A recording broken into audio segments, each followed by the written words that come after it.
Do not be afraid. I am the first and the last. I am the living one. I was dead, and behold, I am alive forever and ever. And I hold the keys of death and Hades. Mengapa bangsa Indonesia yang tidak pernah diserang Israel, tidak pernah dijajah Israel, tidak pernah ditindas Israel, justru membenci Israel lebih dari bangsa manapun di dunia? Kebencian ini bukan muncul kemarin. Ia ditanam sejak puluhan tahun lalu melalui politik, ideologi, dan propaganda. Apakah benar bangsa ini sedang membela kebenaran?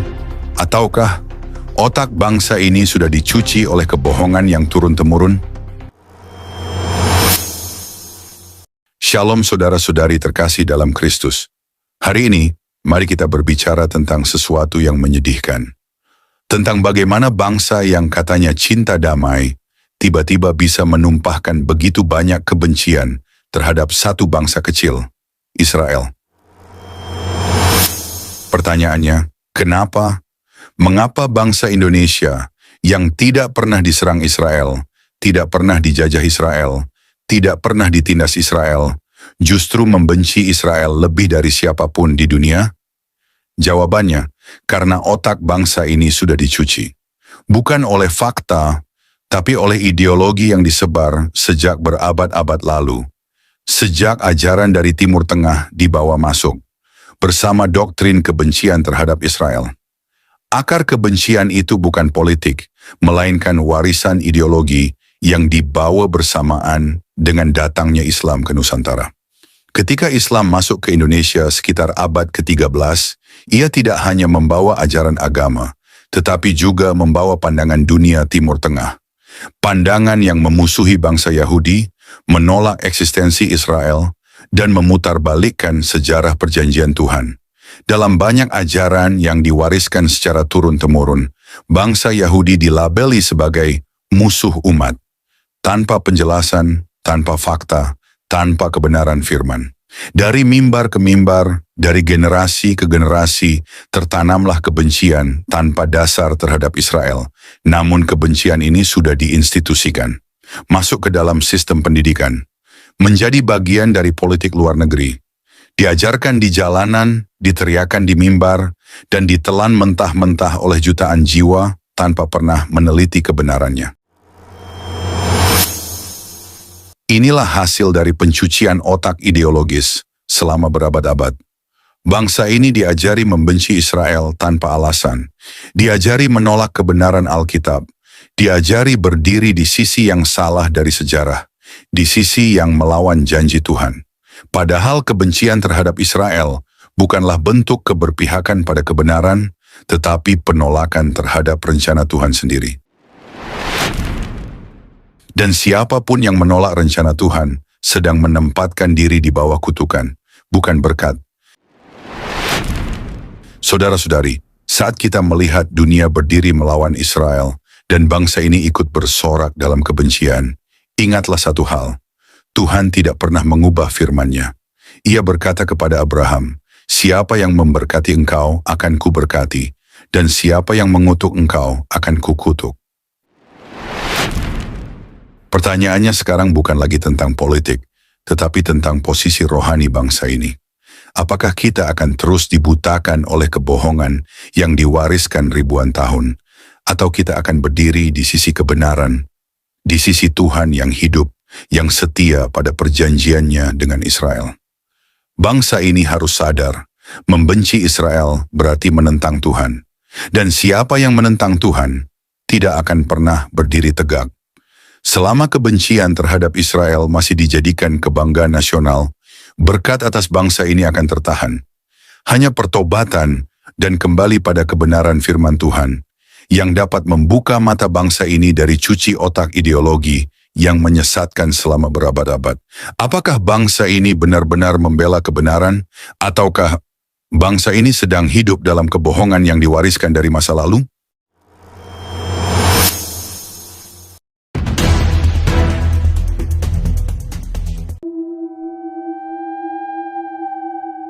Saudara-saudari terkasih dalam Kristus, Tuhan sedang berbicara kepada bangsa-bangsa di akhir zaman, termasuk kepada bangsa ini.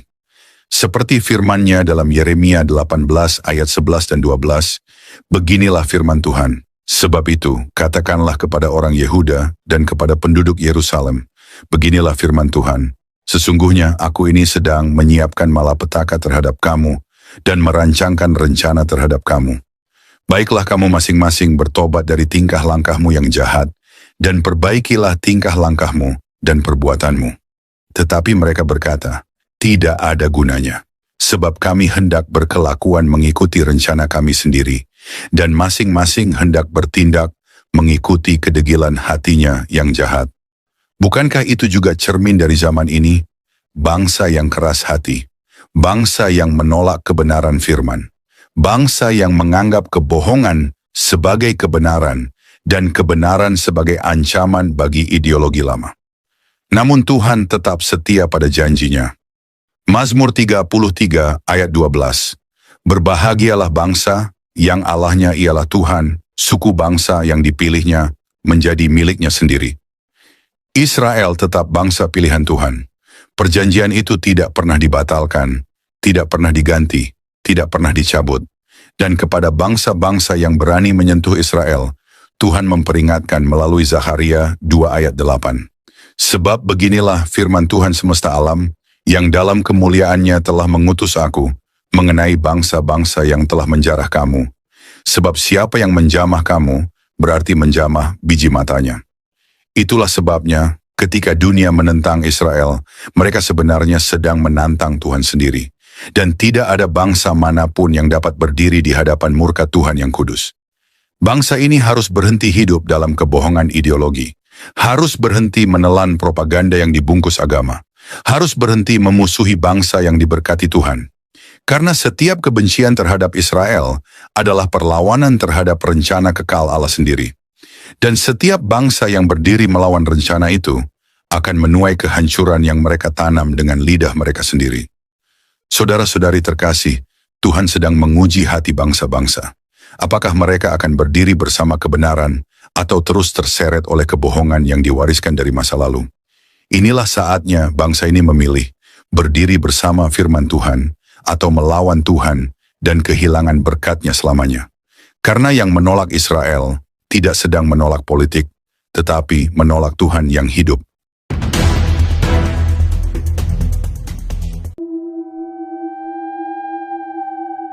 Saudara-saudari terkasih dalam Kristus, terima kasih sudah mendengarkan renungan firman Tuhan sore ini.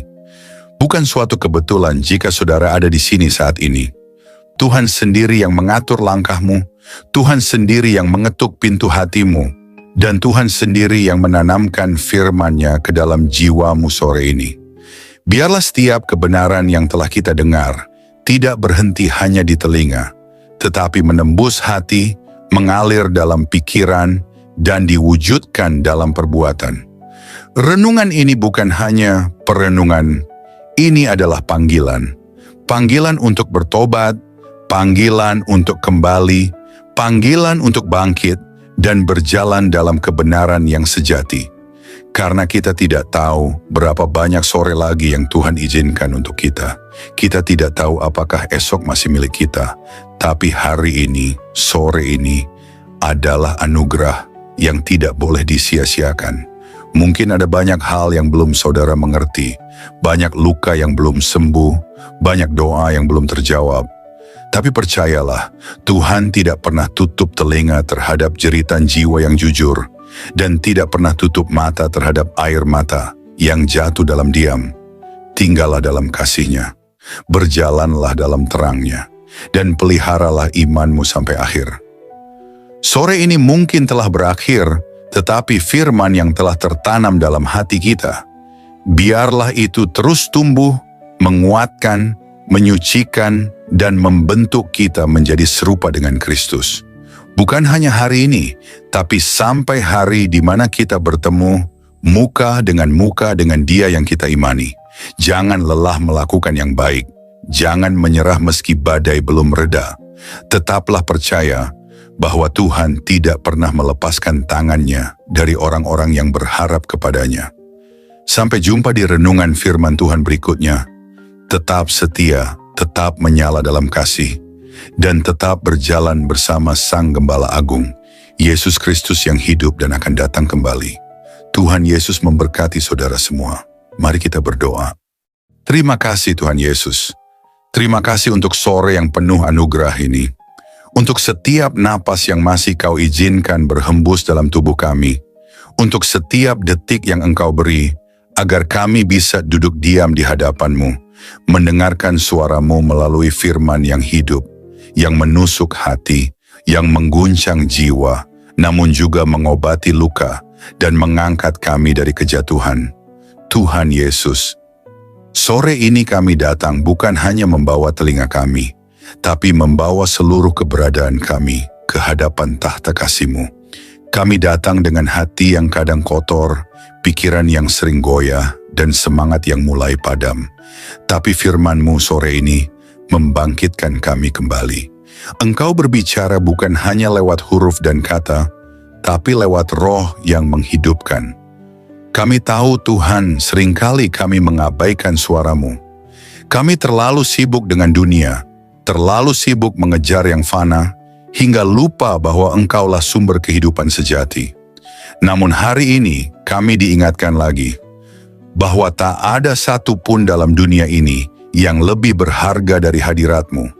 Engkaulah mutiara yang mahal, harta terpendam yang layak kami tinggalkan segalanya demi mendapatkannya.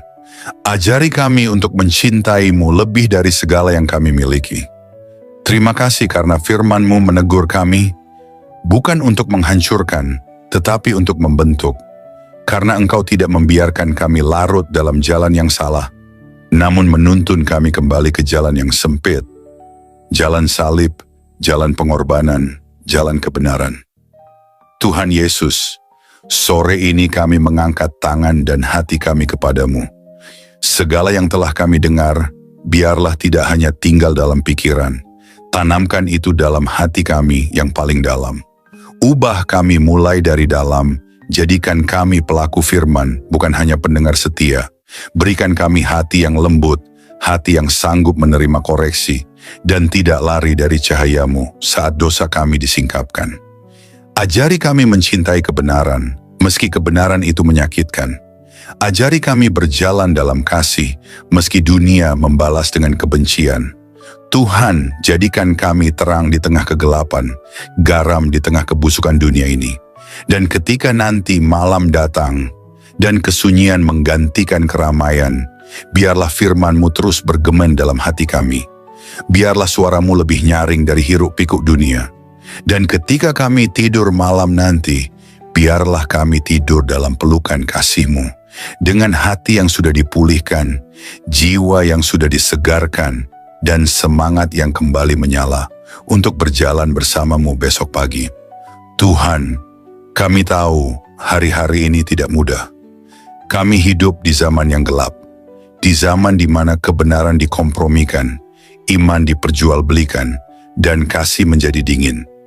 Tapi kami mohon, jangan biarkan hati kami menjadi seperti dunia. Teguhkan kami, tanamkan keberanian dalam jiwa kami. Berikan kami api dari surga yang tidak padam, untuk tetap setia sampai akhir. Kami tahu jalan sempit itu tidak mudah, tapi kami tahu Engkau menyertai setiap langkah yang kami ambil. Meskipun air mata kami jatuh, Engkau mengumpulkannya dalam kirbat-Mu. Meskipun kami berjalan dalam lembah kelam, Engkau tetap setia menggandeng tangan kami. Kami tidak sendiri, kami tidak ditinggalkan. Berkati setiap orang yang mendengar renungan sore ini, dimanapun mereka berada, apapun pergumulan mereka, biarlah kasih-Mu menjamah dan menjawab mereka satu persatu. Angkat yang tertunduk, pulihkan yang remuk, dan kuatkan yang nyaris menyerah.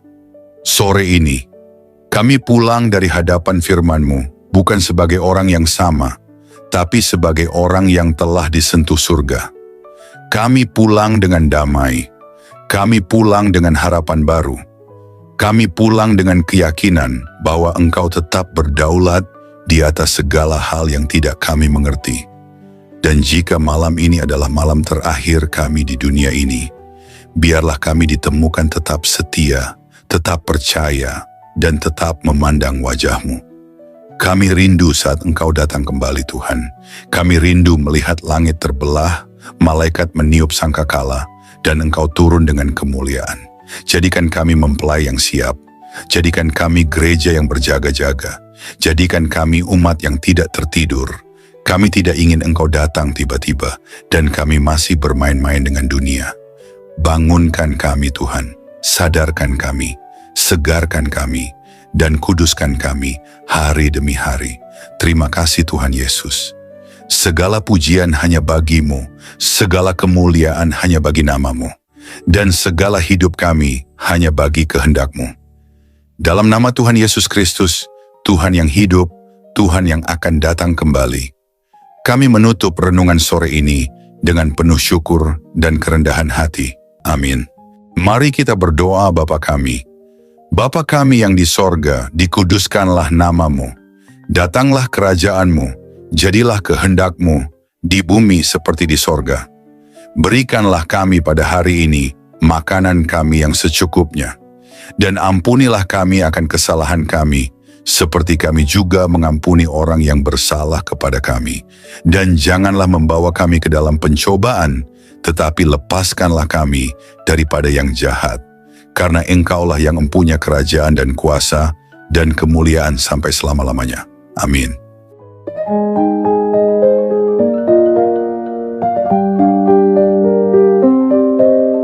Saudara-saudari terkasih dalam Kristus, terima kasih banyak atas kesetiaan saudara-saudari mengikuti renungan firman Tuhan sore ini sampai selesai. Semoga setiap firman yang telah kita dengar, setiap pesan yang telah menyentuh hati, dan setiap doa yang telah kita panjatkan bersama, sungguh-sungguh menjadi kekuatan dan penghiburan bagi hidup saudara di hari-hari yang penuh tantangan ini. Kiranya firman Tuhan hari ini menanamkan keberanian dan keyakinan dalam hati kita semua, bahwa tidak ada keadaan yang luput dari kuasa Allah. Dalam kegelapan dunia yang semakin pekat, marilah kita tetap menjadi terang yang memancarkan kasih, kebenaran, dan pengharapan yang hanya datang dari Tuhan. Jangan pernah menyerah, sebab Tuhan berjalan bersama kita, menuntun langkah kita, dan membukakan jalan saat kita merasa terjebak dan buntu. Ingatlah bahwa di setiap pergumulan ada pertolongan Allah yang siap datang, dan dalam setiap tangisan ada penghiburan yang dari surga. Kami mengajak saudara-saudari untuk terus membagikan berkat ini kepada orang-orang yang membutuhkan. Jangan ragu untuk like, subscribe, komen, dan bagikan renungan ini. Dengan begitu, berkat firman Tuhan dapat menyebar luas, menjangkau lebih banyak jiwa yang haus akan kasih dan kebenarannya. Teruslah teguh dan kuat dalam iman, jadilah saksi hidup yang membawa damai dan sukacita dari Kristus dimanapun saudara berada. Jangan lupa untuk tetap membuka hati dan pikiran dalam setiap renungan berikutnya, karena Tuhan masih punya banyak firman yang luar biasa untuk diberikan kepada kita. Sampai bertemu lagi di renungan firman Tuhan sore berikutnya, dengan harapan dan doa agar Tuhan selalu menyertai langkah saudara-saudari semua, melindungi, memberkati, dan menguatkan dalam setiap keadaan. Tuhan memberkati. Amin.